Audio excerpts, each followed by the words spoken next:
भगवानों के नाम से आप लोगों की हत्या कर रहे हैं। आपको लाइसेंस मिल गया है क्या? बाबा साहब डॉक्टर अम्बेडकर वॉल्यूम 7 में खुद लिखते हैं कि वैदिक संस्कृति में 3 प्रकार के हवन होते हैं, यज्ञ होते हैं, और उन यज्ञ में पहली बलि जो सबसे ऊंची और महंगी मानी जाती है वो नर बलि होती है। वो इस हद तक था कि जो बलि देता था वो बलि देने वाला पहले अगर नर की बलि देगा या भेड़ की बलि देगा या घोड़े की देगा या गाय की देगा तो उसे पहले, अगर नर की बलि भी दे रहा तो उसे पहले वो खाना पड़ेगा। देखिए, आदिवासी दिवस की बधाई इन घटनाओं को देखते हुए किस मुंह से दी जाएगी? आप किस मुंह से बधाई देंगे? हम किस मुंह से बधाई देंगे? जिस देश की राष्ट्रपति आदिवासी हो, जब उनको राष्ट्रपति बनाया जाता तो पूरे देश में, दुनिया में डंका बजाया जाता कि हमने एक आदिवासी महिला को राष्ट्रपति बनाया, और तुम्हें क्या चाहिए? जब वो लोग ये कहते हैं कि और तुम्हें क्या चाहिए, तब हम उनसे जवाब देना चाहते हैं कि हमें शांति चाहिए, हमें हमारा जीवन चाहिए, सुरक्षा चाहिए। इन आदिवासी महिलाओं के साथ आज भगवान के नाम पर, कभी आरक्षण के नाम पर, अभी आपको देखिएगा मणिपुर में क्या हुआ आदिवासी महिलाओं के साथ, कुकीज महिलाओं के साथ। वो आदिवासी महिलाएं वहां पर मारी जा रही हैं, नग्न घुमाई जा रही हैं, उनके साथ दरिंदगी की जा रही है, और आदिवासी राष्ट्रपति मुंह में ना जाने क्यों सिल करके मुंह को चुप करके बैठी है। समझ नहीं आता कि महिलाओं पे हो रहे अत्याचार में महिला राष्ट्रपति और खासकर आदिवासी राष्ट्रपति इतनी चुप होकर, शांत होकर यूं मूक दर्शक बनी रहेंगी, ये तो बेहद शर्म की बात है। हम तो ये कहते हैं कि इस देश में आप राष्ट्रपति बनाकर, प्रधानमंत्री बना करके या मुख्यमंत्री बना करके आप एक दिखावा कर रहे हैं कि हम ये बना रहे हैं, बाकी कंट्रोल आपके हाथ में। यदि कंट्रोल आपके हाथ में नहीं होता तो जिस पद को आप बनाते हो, बड़े से बड़ा पद आप आदिवासियों का, एससी का बनाकर तो दे देते हो, लेकिन उसी समाज की फिर आप इतनी दुर्गति करते हो, उस समाज की इतनी बुरी स्थिति कर देते हो कि वो जिंदगी मौत के बीच में झूलता है। आज देखिए, जिस तरह से अभी ये घटना आपने बताई, ट्विटर पर काफी ट्रेंड कर रही है। वो व्यक्ति उस महिला से कह रहा है कि मैं शिव का भक्त हूँ और मैं शिव दूत हूँ, मैं शिव ने भेजा है मुझे, और उस महिला के पेट में बहुत तेजी से मतलब घूंसा मारता है और उसके बाल पकड़ता है, दूर तक खचेड़ता, उस महिला की हत्या कर देता है। यानी भगवानों के नाम से आप लोगों की हत्या कर रहे हैं। आपको लाइसेंस मिल गया है क्या?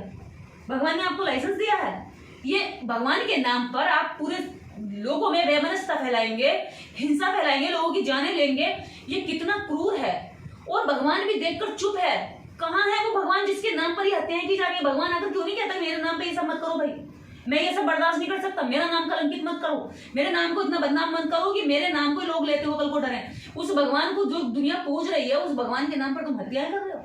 क्या यही तुम्हारे भगवान के प्रति आस्था है? यही तुम्हारी इतनी, जो तुम आज तक जोर जोर से नारे लगाते हो सड़कों पर, मंदिरों पर, बाहर, मस्जिदों के बाहर, जगह जगह खड़े होकर के तुम हिंसा फैलाते हो, जो तुम नारे लगाते हो, क्या उन नारों में कभी भी तुमने देखा कि उनमें धर्म का कोई भी समर्पण है? धर्म का उनके मन में कभी ये आता है कि हम पाप से बचें, हम पाप मुक्त बने, हम अच्छे काम करें, हम किसी का दिल ना दुखाएं? नहीं, वो तो दिल दुखाने की मकसद से निकलते हैं। और अब तो यहाँ तक हिंसा आ गई है कि लोगों के घर जलाने तक लगे, लोगों को हत्याएं करने लगे। अगर तुम शिव का भक्त है तो जाकर के जा, कहीं अपनी जान ले ले, जाकर के सूली चढ़ जा, जाकर के शिव का भक्त तो जहर पी ले, क्योंकि शिव ने खुद विष पिया था, और ये दारू पी पी करके शिव भक्त बनते हैं, ये लोगों की जान ले लेकर के भक्त बनते हैं। अगर तुम वास्तव में शिव के भक्त हो तो जाकर के शिव की तरह विष पी कर दिखाओ ना, तभी तो तुम शिव भक्त माने जाओगे। लेकिन तुम दारू पी करके लोगों की हत्याएं कर रहे हो, चरस गांजा भांग खा करके लोगों की जाने ले रहे हो, ये कितनी गलत बात है। तुम तो शिव के असली भक्त का नकली हो गए। अभी तक तो केवल जीव चढ़ाई जाती थी काट करके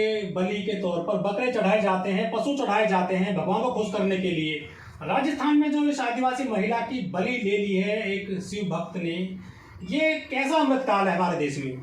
देखिए, अगर आप बलियों पर जाएंगे तो इस देश में कई तरह के हवन हुआ करते थे, और ये वैदिक संस्कृति के हवन में नर बलियां तक थी। ये जो आज आप छोटी छोटी बलियां देख रहे हैं ना, ये आज की नहीं है। ये बाबा साहब डॉक्टर अम्बेडकर वॉल्यूम 7 में खुद लिखते हैं कि वैदिक संस्कृति में 3 प्रकार के हवन होते हैं, यज्ञ होते हैं, और उन यज्ञ में पहली बलि जो सबसे ऊंची और महंगी मानी जाती है वो नर बलि होती है, दूसरी घोड़े की बलि होती है, और तीसरी गाय की होती है।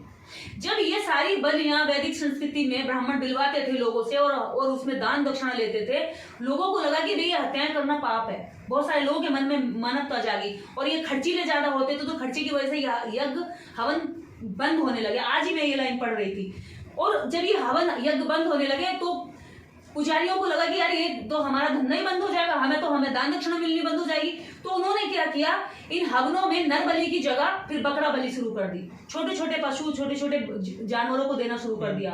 और उसके बाद उसमें दारू और ये सब जो मतलब उनको जिस तरह की चीजों का टेस्ट अच्छा लगता था वही चीजें वो उसमें दिलाते थे।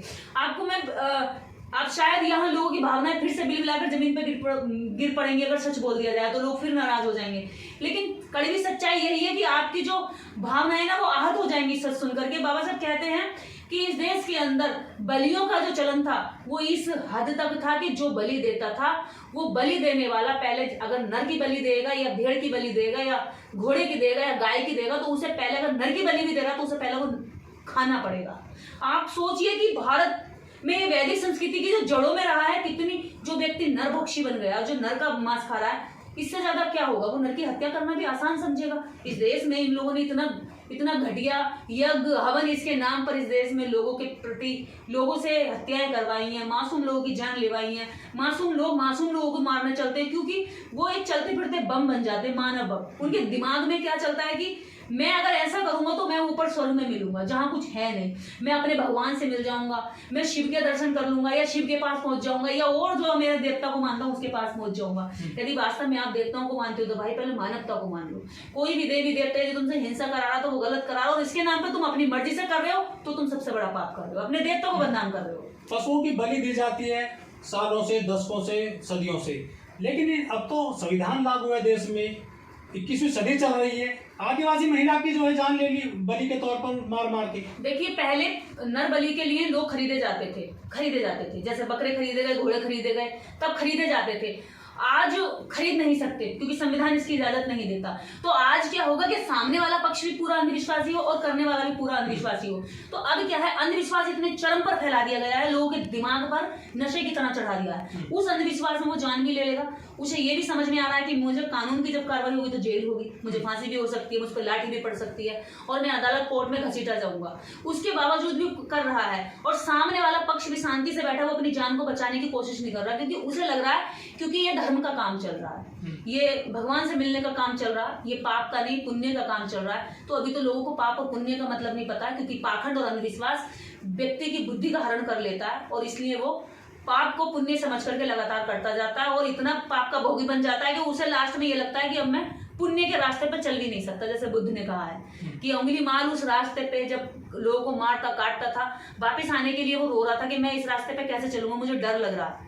लोगों ने उसको पत्थर भी मारे थे, लेकिन फिर भी बुद्ध ने कहा कि जब करुणा और मैत्री के साथ आप वापस आओगे तो आपके जो बुरे, आपने अगर मन से मान लिया कि मैंने बुरा किया है और उसका पश्चाताप कर लिया तो आपको कोई भी जेल और सजा और अदालत से ये बड़ी चीज होगी कि आपने मन से पाप मान लिया। लेकिन इनके तो मन ही दूषित कर दिए, मन से ही तो नहीं मानते कि ये गलत है, ये मन से मानते कि हम सही हैं और इसी सही के भ्रम में ना ये इनको फोबिया होया हुआ है। इनको फोबिया है कि हमें स्वर्ग चाहिए, इनको फोबिया है कि हम धर्म बचाएंगे, इनको फोबिया है कि हम ही बहुत बड़े राष्ट्रवादी हैं, इनको फोबिया है कि हम बहुत बड़े धार्मिक है। अरे तुम्हारे फोबिया की जो ये बीमारी है ये बहुत घातक बीमारी है, केवल तुम तक ही सीमित नहीं है, तुम्हारे आसपास तक, तुम्हारे बच्चों तक, तुम्हारे पड़ोस तक, इस देश तक और दुनिया तक थू-थू हो रही है तुम्हारी कि लोग शिव से मिलने के लिए एक बूढ़ी महिला की हत्या कर रहे हैं और सब लोग वहां बैठ करके देख रहे हैं तमाशा और वीडियो बनाई जा रही है बाकायदा और सोशल मीडिया पर बड़ी शान से डाली जा रही है। शर्म आनी चाहिए तुम्हें कि इस देश के अंदर रह करके तुम बाकी जो देश की जो गौरवमय इतिहास है, जो बुद्ध के विचार हैं, उनको भी बदनाम कर रहे हैं। अभी तक तो केवल मूत्र पिलाया जा रहा था, सिर पे मूता जा रहा था, जान भी ली जा रही है, ये कहाँ रुकेगा जाकर के, क्या लगता है आपको? जब तक इनकी सरकार नहीं बनेगी ना, जब तक ये सत्ता में नहीं आएंगे, जब तक इनके नेता इनके प्रति वफादार नहीं बनेंगे, जब तक ये पाखंड में जकड़े रहेंगे, तब तक इनके मुंह पे पेशाब भी किया जाएगा, तब तक इनको हत्याएं भी की जाएंगी, तब तक इनकी बेटियों को घुमाया भी जाएगा, तब तक इनके साथ रेप भी होगा, जब तक इनके साथ जितनी विभत्स घटनाएं हो सकती है वो सारी की जाएंगी क्योंकि इनकी अज्ञानता ही इनके शोषण का कारण है, इनकी मूर्खता ही इनके ऊपर अत्याचार का कारण है और बाकी इस देश की कोई ताकत नहीं जो इनका शोषण कर ले, इनका अत्याचार कर ले क्योंकि ये संख्या में इतने ज्यादा हैं कि अगर ये जिस दिन एक खड़े हो जाएं तो उस दिन शोषण और अत्याचार करने वाले लोग कांप उठेंगे। तो ऐसे ही बनेगा क्या विश्व गुरु भारत?